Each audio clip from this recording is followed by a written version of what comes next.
Oke, jadi ini pasien datang dengan keluhan setelah dilakukan pencabutan itu mengalami lubang dalam sini atau ada keluhan saat kumur air keluar lewat hidung. Nah, ini akan kita lakukan perusahaan, tapi sebelumnya kita akan melakukan tes dulu. Tes itu dinamakan dengan nose swelling test, di mana nanti tekniknya kita akan tekan hidung ini, terus kemudian pasien suruh menghembuskan nafas lewat hidung. Kemudian nanti akan kita identifikasi dari lubang yang ada di atau lubang yang bocor atau lubang bekas buta-butaan yang itu terjadinya OAC.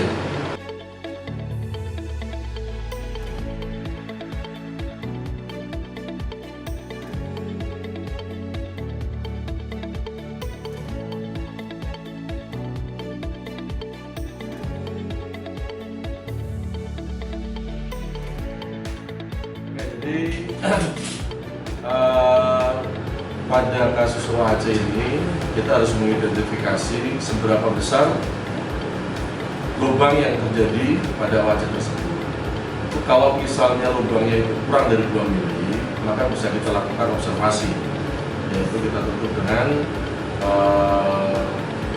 sphingostan, terus kemudian kita observasi. Ya, itu cukup kalau dia di bawah 2 mili. Tapi kalau 2 sampai 6 mili, maka kita lakukan tindakan dengan pemberian sphingostan, terus kemudian nanti kita jahit dengan figurines. Nah, pemberian sphingostan itu hanya di permukaan, tapi jangan sampai terlalu ke dalam. Jadi dia hanya di permukaan saja, kemudian nanti ditahan dengan jahitan figurines. Nah, bagaimana kalau seandainya dengan lubangnya ternyata lebih besar, misalnya lebih dari 6 mili. Nah, itu kita lakukan dengan penutupan dengan menggunakan atau mengambil flap dari sisi bukal atau dari sisi palatum, kita sebut dengan pedicle flap. Nah, itu nanti biar terjadi penyembuhan secara primer, kemudian dilakukan penjahitan. Di kasus yang ada itu perkiraan lubang berkisar antara 2 sampai 6, sehingga kita akan lakukan observasi dengan pemberian hemostatik spons atau sphingostan, terus kemudian nanti akan kita tutup dengan penjahitan dengan figurines, ya.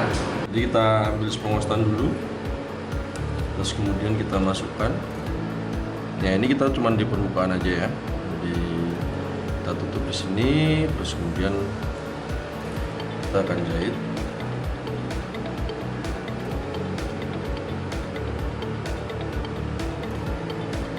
Figurines, ya.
Jahit, kita menggunakan surgical knot, ya, 211.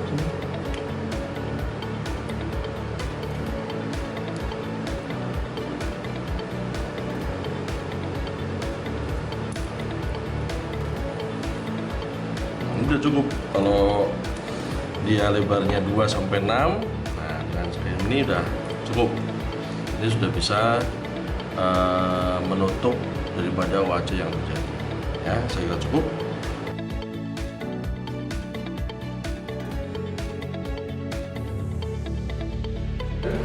datang dengan keluhan tidak bisa menutup mulut setelah dia menguap.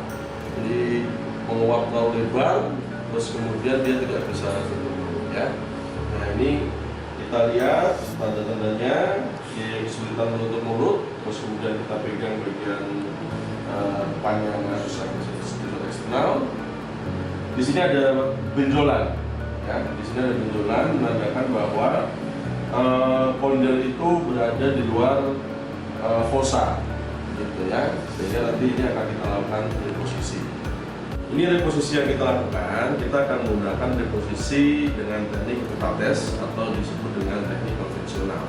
Intinya adalah kita menurunkan kondil ini karena dia posisi ada di eminensia. Kita akan turunkan, terus kemudian kita akan bawa ke arah posterior sehingga nanti harapannya masuk ke fosa ya. Jadi ini ada posisi kita ada di depan. Nah, terus kemudian sebelum kita lakukan, kita harus amankan dulu ibu jari kita, yaitu dengan menggunakan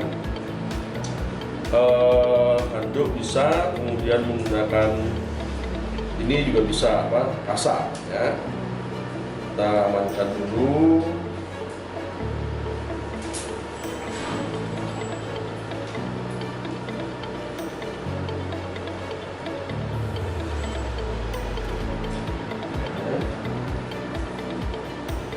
Dan juga sebelah kiri.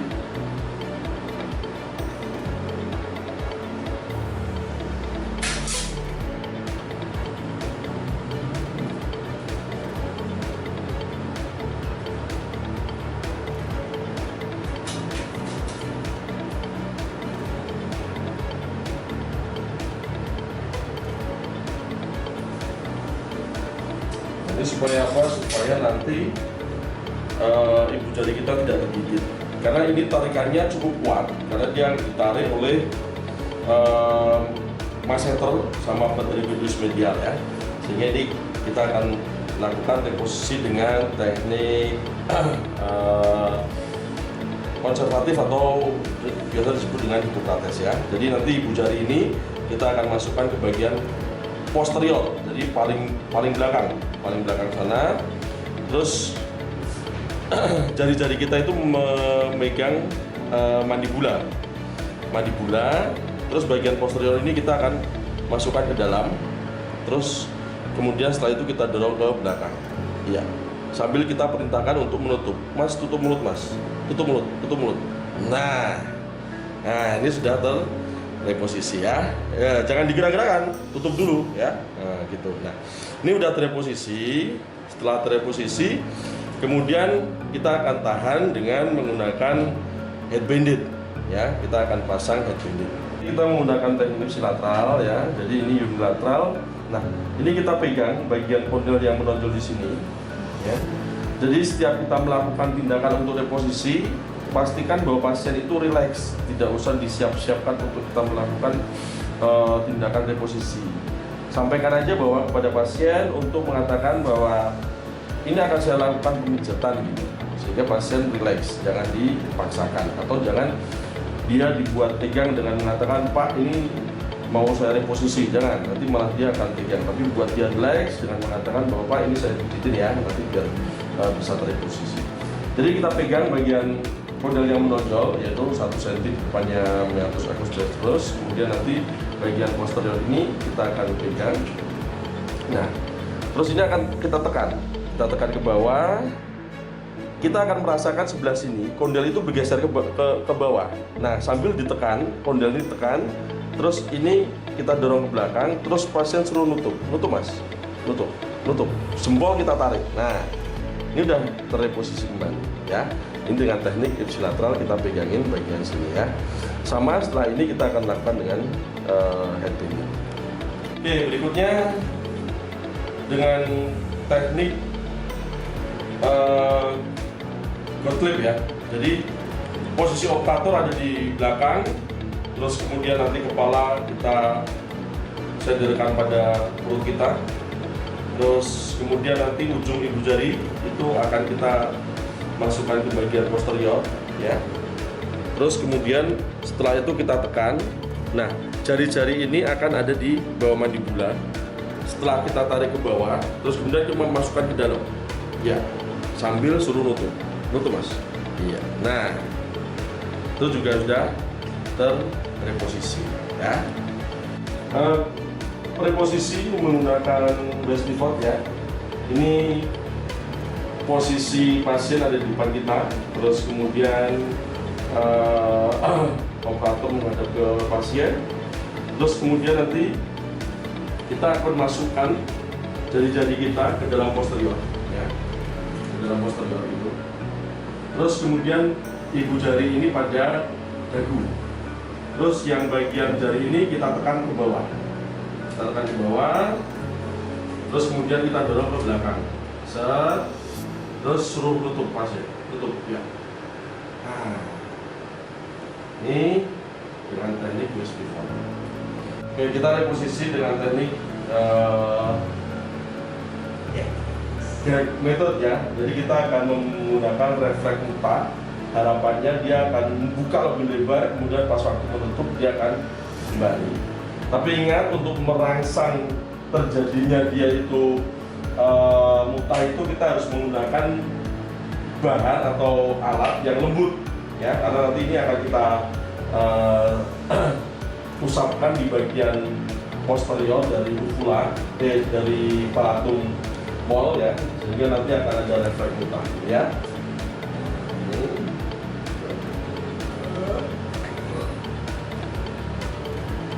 Nah, jadi kita akan menggunakan dengan teknik Johnson ya, jadi nanti akan kita suntik dengan PHKI. Jadi kita teraba dulu, kita ketahui anatominya ya. Nah, setelah itu akan kita desain dulu bergambar ya. Jadi ini ada Indonesia di sini ya. Nah, di sini teraba ini modelnya ada di sini ya.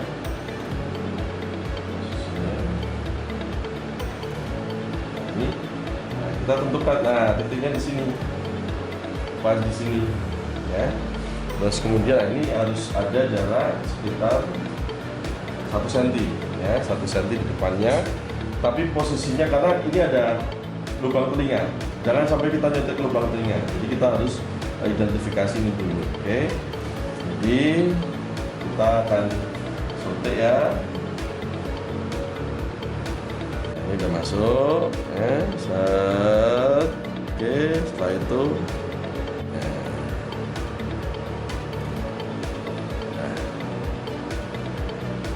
ini setelah kita lakukan injeksi ya, terus kemudian nanti kita tunggu beberapa saat ya.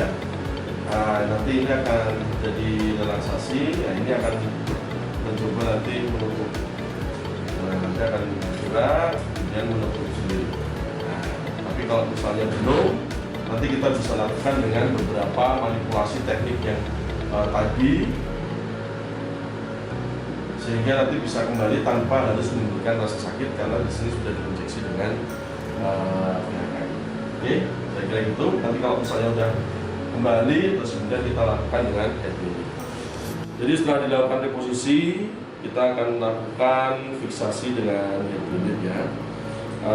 Head bandit itu ada 3 teknik. 1 Barton bandit, yang kedua modifikasi Barton, yang ketiga adalah fortil. Nah, ini kalau yang Barton itu adalah kita letakkan menyilang di atas kepala, terus kemudian bagian dagu ya. Jangan di leher ya, tapi di dagu ya. Dagu, terus kemudian naik lagi, terus kita silangkan lagi.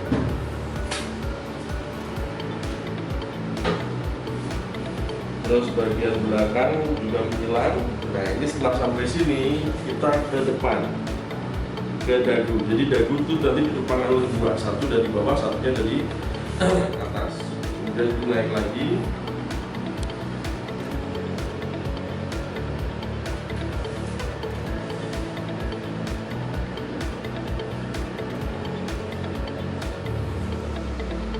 Sama kembali ke sini ya.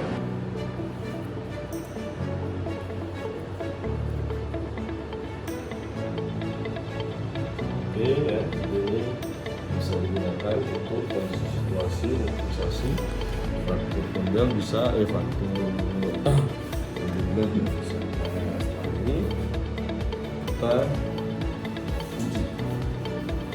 Ini yang namanya dengan baton bandage ya. Ini menyilang. Nah, ini menyilang, belakang menyilang ya. Depan ini ada segitiganya. Terus ini menyilang. Nah, depan sini di bagian dagu ini ada yang dari sini, ada yang dari sini. Jadi memang benar-benar terfiksir ya, biar dia teristirahatkan. Oke. Ini head bandage dengan button modifikasi ya. Jadi standar aja seperti kita membalik wajah, kepala.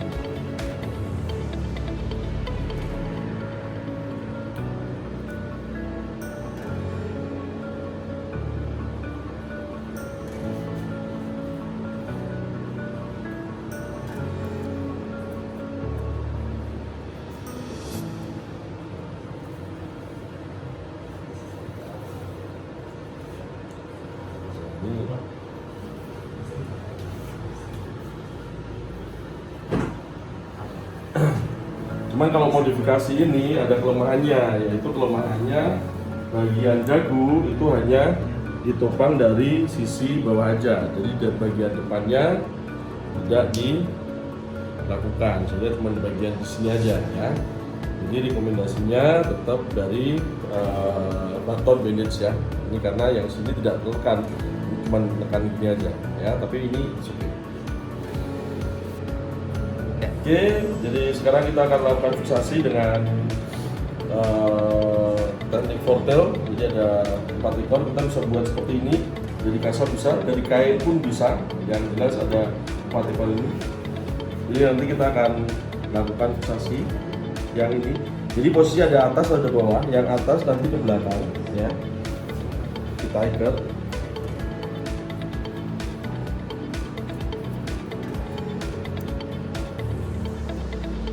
Kita ikat. Kemudian yang bawah ini kita ikat ke atas, jadi kita larikan ke atas. Ini oke, karena dia akan menopang dari bawah dan dari depan, ya, sehingga nanti akan menghambat untuk atau akan memfiksasi dari tahan tersebut ya. Ini cukup sederhana, kita tinggal kain, kita potong ada 4 ekor, nanti yang atas ke belakang, yang bawah ke atas. Oke.